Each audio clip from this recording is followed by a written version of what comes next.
মাঠের শক্তি অনুযায়ী জনাব রাকিবুল ইসলাম জানি যে আপনারা ছাড়া মাঠে এরকম শক্তিও এখন কারো নাই যাদের চাঁদাবাজি যাদের পক্ষে করা সম্ভব। বলছি জি। জি। তো খালিদ ভাই, আপনি যেটা বলেছেন, তো সে কারণে আমি তো আমার বক্তব্য বলতে সময় একটু থেমে যেতে বাধ্য হলো। হুম।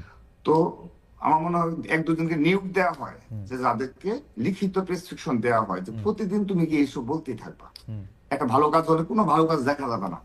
তো বিএনপি শীর্ষ পর্যায় থেকে এগুলো নিবৃত্ত করার জন্য, হুম। হ্যাঁ, রুমিন ফারহান আপু বলেছে, তিনি বলেছেন, হুম। তিনি কোন ক্ষোভ থেকে বলেছেন, ব্রাহ্মণবাড়িয়ার বাস্তবতা কি সেটা কিন্তু আমরা জানি। হুম। তিনি তার কোন ক্ষোভ থেকে বলেছেন এটা সাধারণ যারা রাজনৈতিকভাবে সচেতন তারা হুম। সবাই বুঝে, সবাই জানে।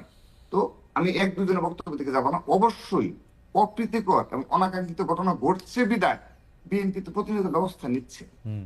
অবশ্যই ব্যবস্থা নিচ্ছে, এবং জিরো টলারেন্স। আপনি দেখেন আশুলিয়া থানায় এই যে একটু আগে একটা মিথ্যাচার করা হলো, যে কথায় কথায় যে আমি বললাম না যে লিখিত প্রেসক্রিপশন, সেটা হুম। দেখেন রিটার্ন, সেটা কেমন দেখেন। একটু আগে আমার আমার আলোচক তিনি বললেন যে বিএনপি নেতাকর্মী থানা ঘেরাও করে।